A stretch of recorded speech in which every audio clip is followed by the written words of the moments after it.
Hey everyone, thank you so much for watching. Today's video is going to be a little bit more of a casual, chatty video. I thought we could just hang out and I'm going to do my makeup. We just got back from a trip and I have all of my makeup in here. And when we travel, I feel like I go a little bit more minimal with my makeup. This is not like a 10-minute makeup routine, but it's a little bit softer, something a little faster, and it's kind of what I've been wearing day to day. It's a really beautiful, sunny, clear day, so I thought I would take advantage of the natural light and show you kind of my go-to makeup look in natural light and also hang out with you and answer some questions. So let's jump into it. I'll make sure to list all of the products that I'm using in the description box. I'll try to touch on them because I do kind of want to go over the makeup look too. So I'm just starting with the BeautyPie Wondergloss Collagen Lip Oil, which is typically what I use when I'm getting ready, because it just makes my lips super soft. And then for primer, I've been using the Milk Makeup Hydro Grip Spray, which is technically like a setting spray, or it's something you can use to refresh your makeup throughout the day. But I've been using it as a primer because it is so hydrating. It feels really good on the skin. So I just shake it up to mix it, and then I spray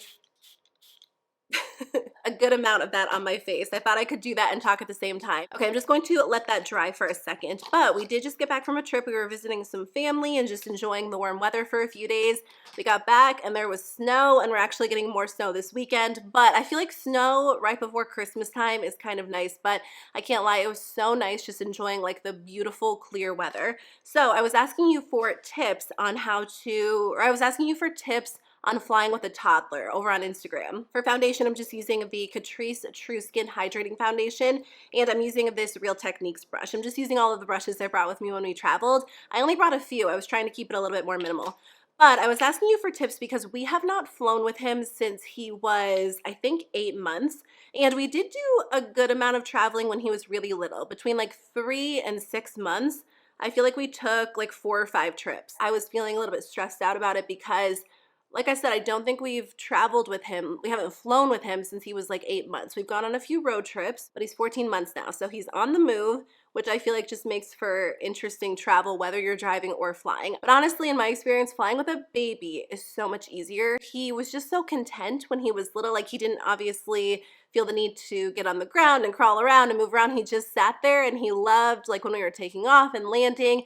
And I feel like it was really easy when we were in the airport because I could just put him in a carrier and he would fall asleep. Same thing on the plane as we were boarding, but now he's 14 months. He's bigger. He just wants to move around. He wants to crawl everywhere. He started walking. So it was interesting trying to kind of like round him up, hold on to him as we were boarding, and then sitting down. Like, there's just not a lot of space. So like I said, I asked you guys for tips on Instagram. I got so many responses. Thank you so much if you took the time to share some advice. I feel like the toddler stage is just completely different than the baby stage. And I shared some of the tips over on Instagram, like on my stories there, you posted them. The main tips were like, bring a lot of snacks. A few people said pick up a few new toys. And then the other tip that was really helpful was like fly during nap time if possible. Some people said if you can afford it, book that extra seat, just because if you put them in their car seat, they obviously are in their car seat and they're not going to be trying to get down.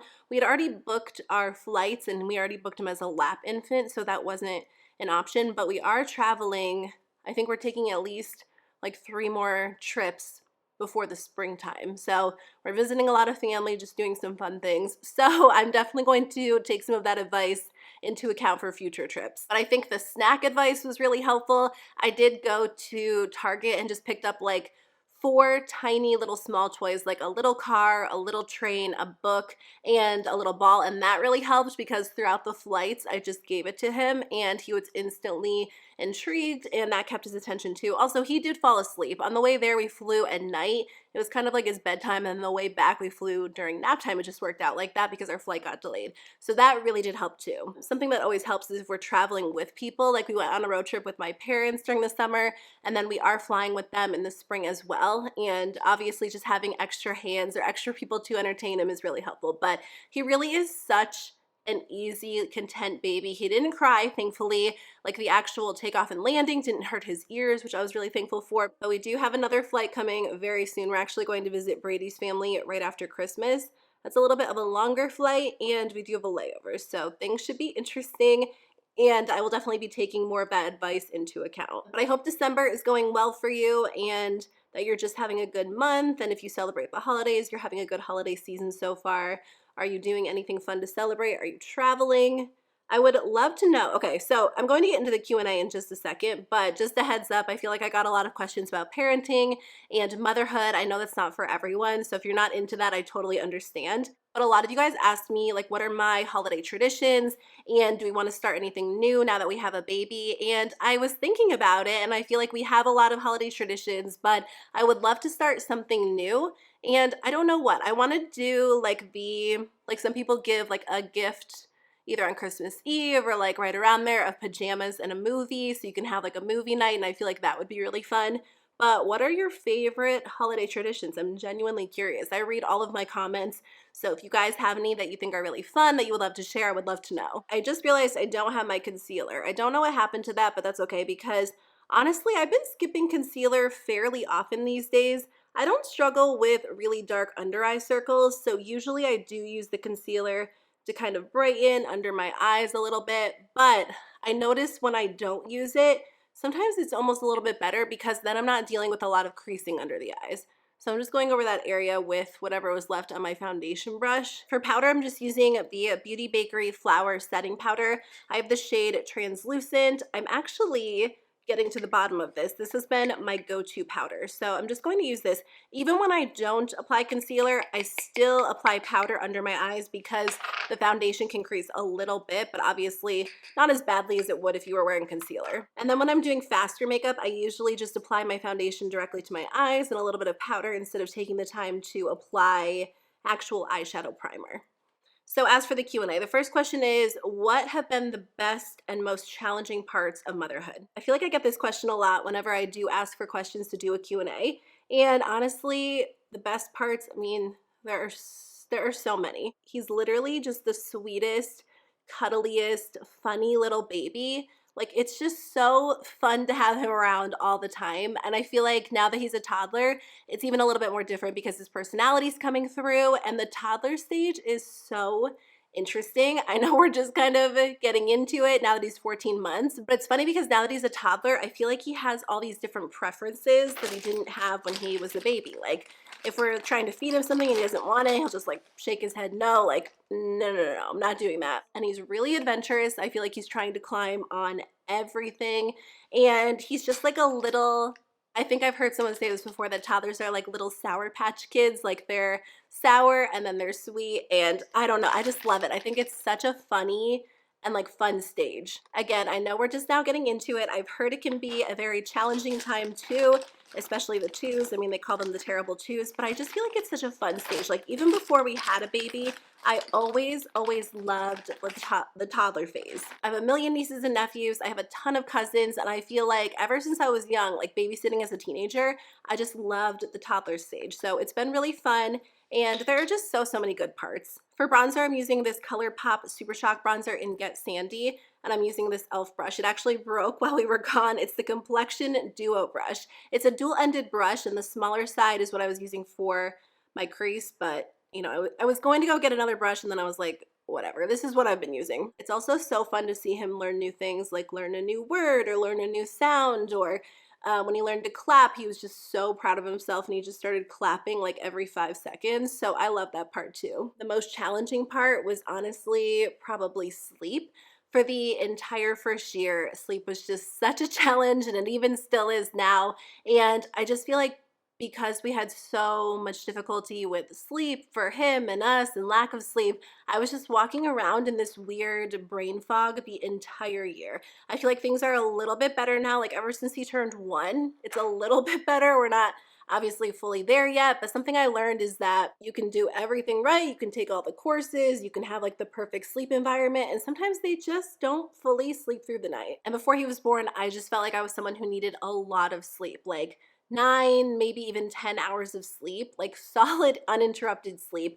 And I think that was a big adjustment for me this year. I feel like people talk about the lack of sleep during the first few months, but not a lot of people talk about the fact that sometimes it can last a lot longer than that depending on your baby. And I feel like lack of sleep affects everything. Like I said, my brain just felt like it was in this weird fog the entire first year. And I mean, it affected everything, like my mood, my work. I couldn't really like remember things. It even got to the point where I went to my doctor and I told her like I just feel like my brain is not working properly, and we ran some tests and everything, and she basically said like you just have to sleep more, which is good advice if I could, but it just doesn't always work out like that. I'm just going to take an eyeshadow brush and apply this bronzer in the crease as well. You guys, this bronzer is so good.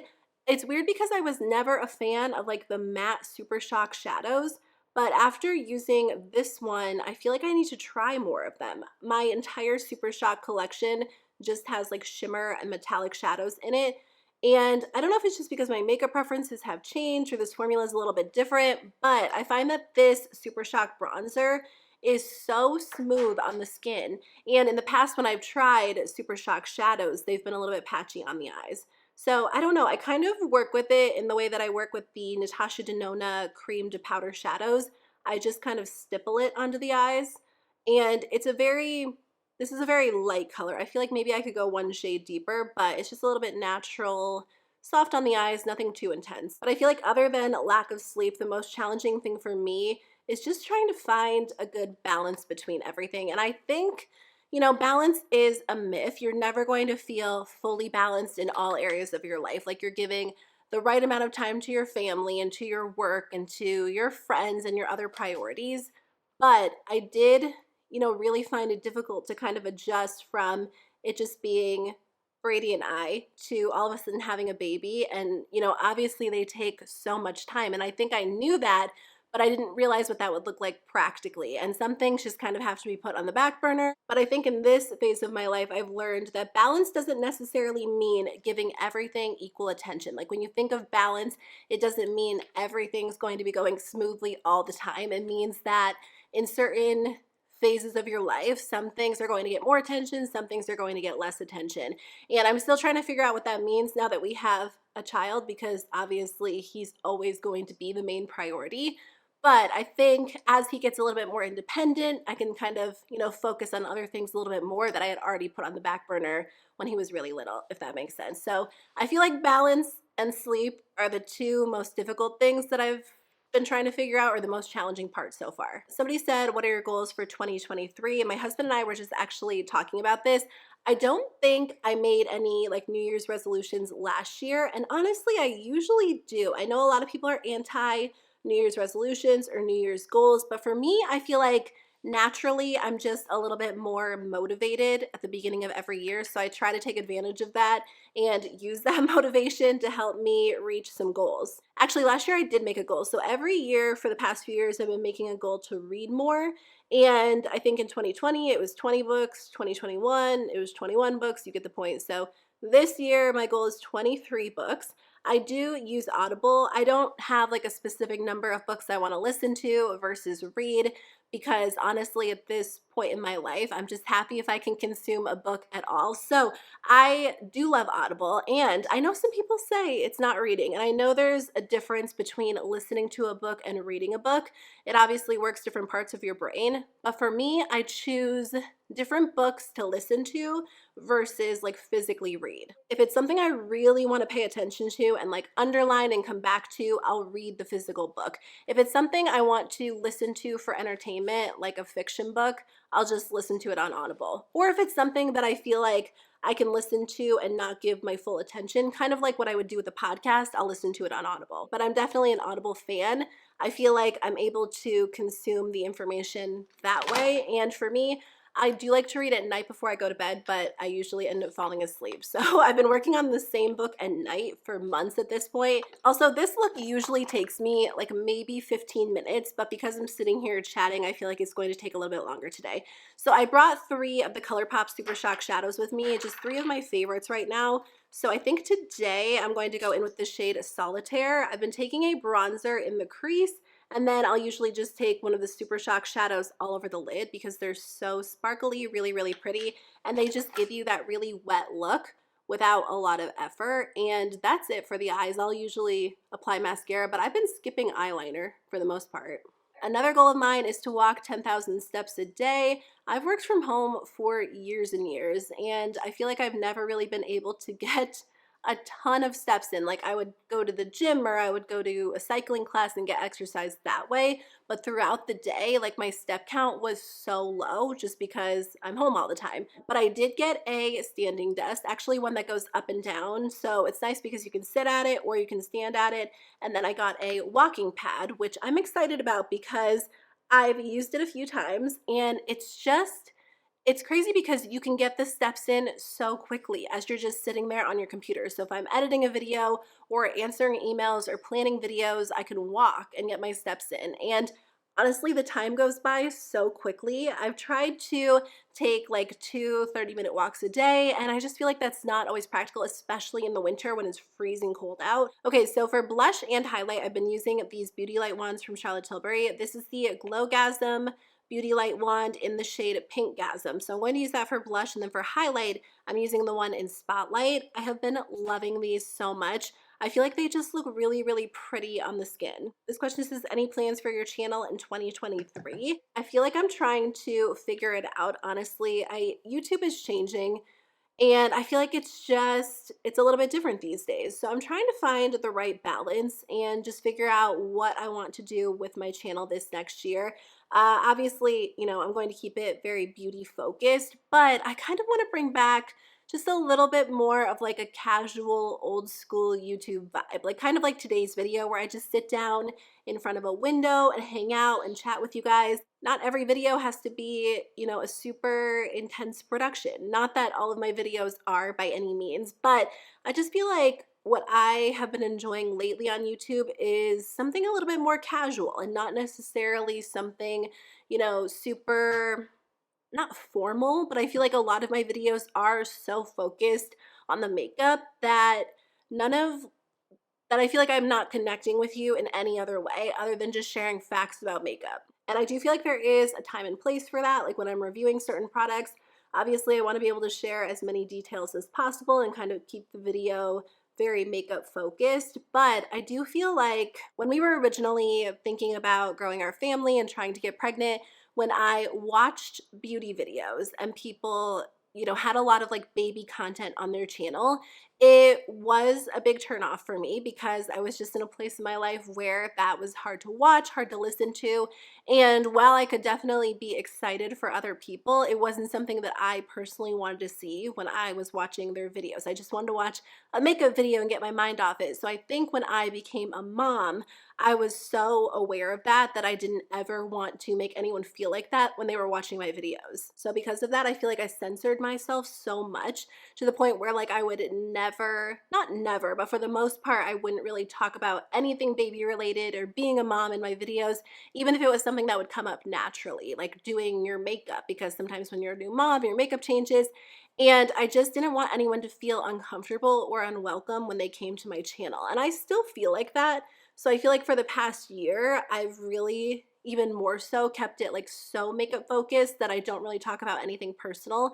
And I think it's tough because I just don't really want to be that person. I don't want my channel to feel like cold or unwelcoming. And when I watch videos, I like connecting with the person on things other than just makeup. My battery died, so I just switched it. I realized I was holding the mirror like right in front of my face for half of that. So I'll try to avoid that for the rest of the video. But anyway, all I was saying is I guess I just want to be able to connect with you on a little bit more of a personal level in 2023. I hope that makes sense. So whether that's just filming some more like casual, chatty videos, occasionally talking about something other than just makeup as I'm getting ready, I don't know exactly what that will look like practically day to day, but I'm just hoping to be able to maybe just film or incorporate some more old school YouTube back into my channel. This question says, would you be open to filming a baby/toddler favorites?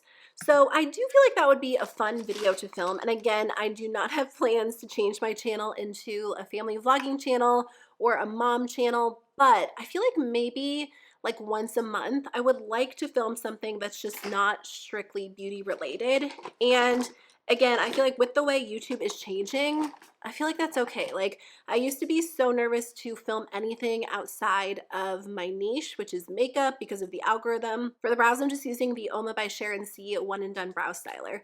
But honestly, I don't know. I want to approach it just a little bit more casually this year. So I think I would like to film one of those, just because when I was kind of trying to decide what to buy, there were so many videos I watched on like people's favorites and their regrets. The video I think I would want to film a little bit more would be like baby products or hyped up baby products I regret buying, because as a first time parent, I don't know about you guys, but I was just sucked into a lot of things. I tried to be really smart about my purchases, and there aren't a ton of regrets, but there are some things that I feel like we just didn't necessarily need. Some things were definitely worth it, and I don't know, everyone is different. Everyone's child's a little bit different. So some things that I love, I feel like my sister didn't necessarily love. Her baby is 4 months. So my baby and my sister's baby are only 10 months apart, and it is the best. I'm so excited for our kids to be able to grow up together. And I mean, Tavian loves all his cousins, not even the ones that are just obviously super close in age. But it's been really fun just having like small babies at the same time, because I feel like we're able to just kind of bounce things off each other. I ask her for all the advice because she also has a 6-year-old and a 5-year-old. And whenever I have a question, I just like instantly ask her, and she always helps me, which is so, so nice. This question says, are there any brands or products you miss since going cruelty-free? I would say, I mean, I do just miss having access to a couple of the really popular drugstore brands like Maybelline and Wet n Wild, just because they do tend to release really popular products. I feel like I see a lot of Maybelline mascaras going viral, which I feel like would be nice to be able to try. And Wet n Wild was one of my favorite brands. I feel like they just release really affordable, high quality products. So I definitely miss those two the most. But honestly, especially now in 2022, there are so many good cruelty-free brands that I don't really miss too many of them. I just feel like there are already so many good options. Every single week there's a new brand, there's a new launch. So, you know, as a makeup lover, there are still so many products that I can enjoy and use. But if I could choose two brands to go cruelty-free, those are the two that I would pick. Or maybe Pat McGrath. That is like one high-end brand that I'm still curious to try. So if they ever go cruelty-free, I will definitely be trying the eyeshadows. I'm just going to fill in my brows a little bit with the NYX. Oh no, I cannot do this and talk at the same time. This is the NYX, why am I blanking on the name?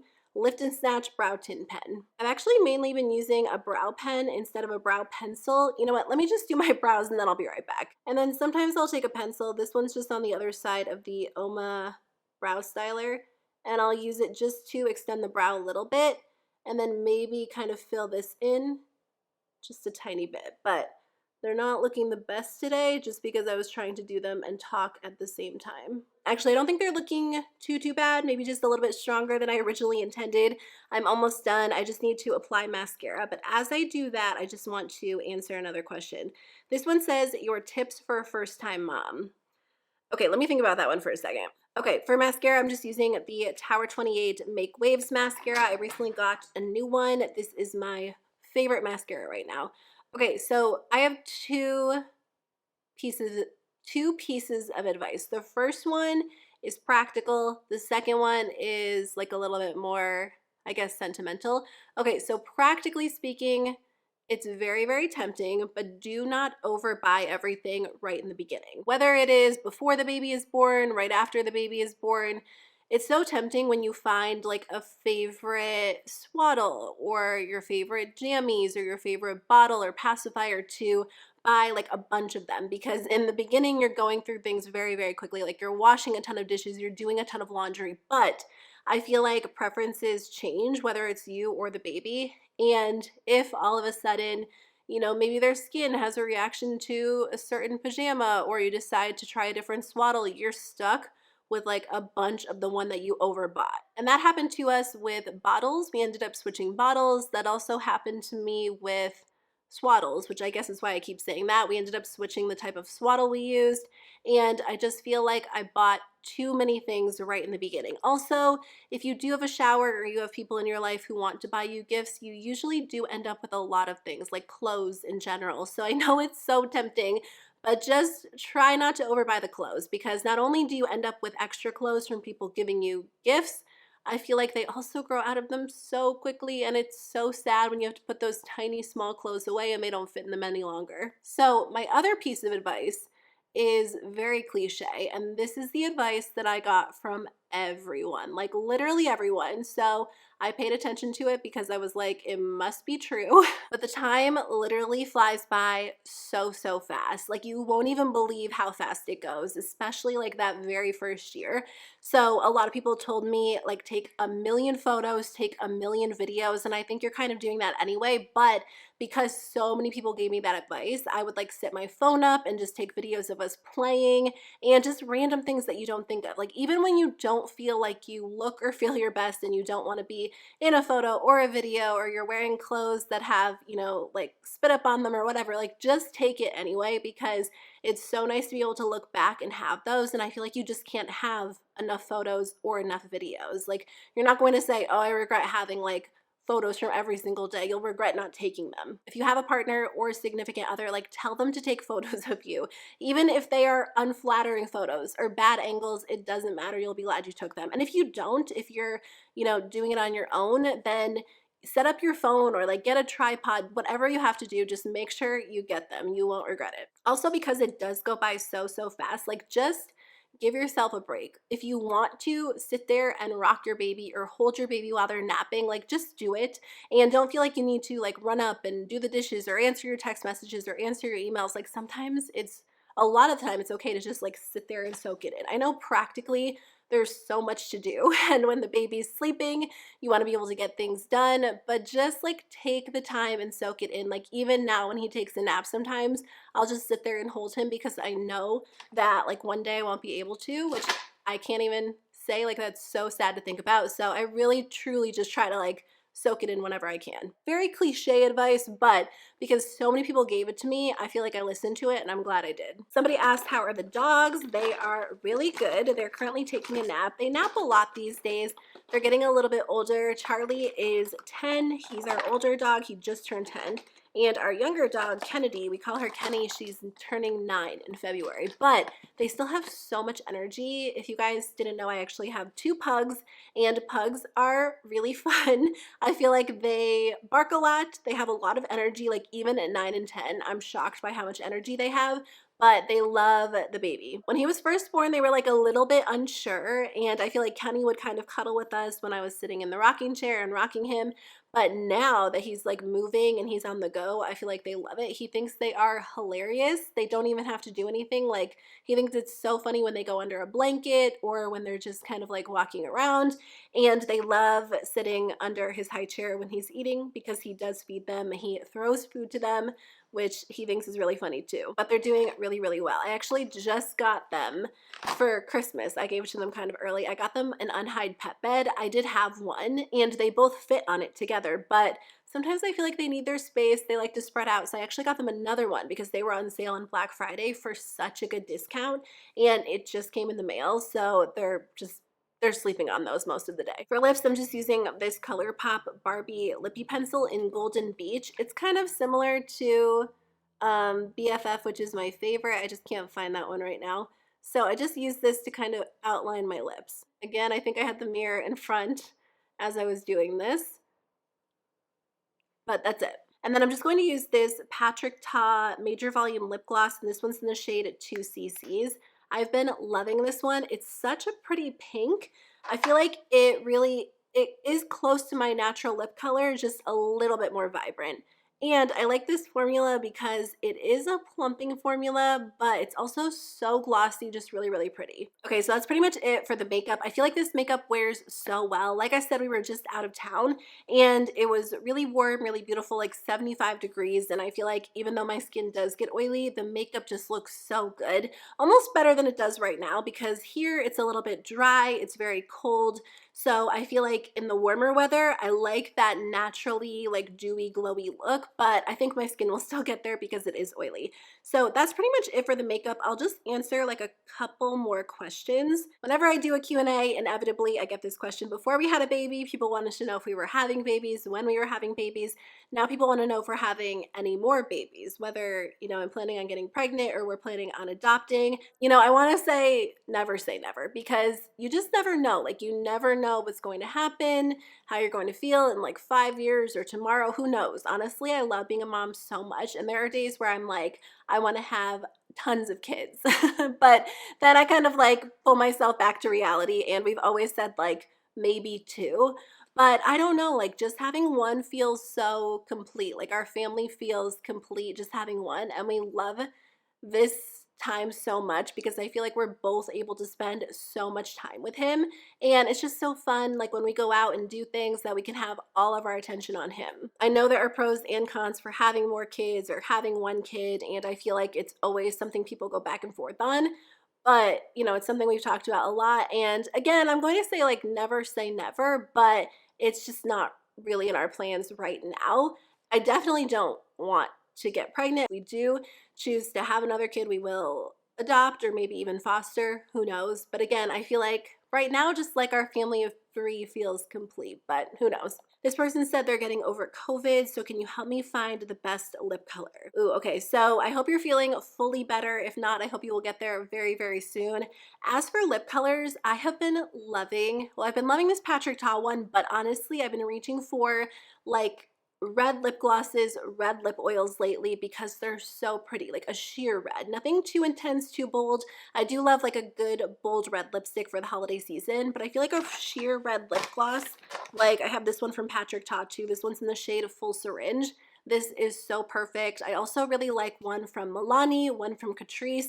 I'll link them in the description in case you're also looking for like a good glossy red. Nothing too intense, just something a little bit more natural and soft. It just adds the prettiest pop of color. I think I will end it there. This is a long video. I feel like I have a hard time talking, doing my makeup, answering questions at the same time. So I think we were probably here for a little while. I'll try to edit it down, but thank you guys so much for hanging out with me. I really appreciate it. I had fun just sitting down and doing more of a casual video, chatting with you guys. I hope that you're having a great holiday season and that it's going really well for you. But thank you so much for watching. Again, I'll be back soon with a new video. I've been uploading 4 times a week, so I would love for you to subscribe so you don't miss the rest of my videos in December. I am planning on taking the week after Christmas off, but I will be back in January with new videos. But again, I have an entire week of like the best and worst makeup of 2022 going up next week. So thank you so much for watching. I'll see you guys soon with a new one. Bye.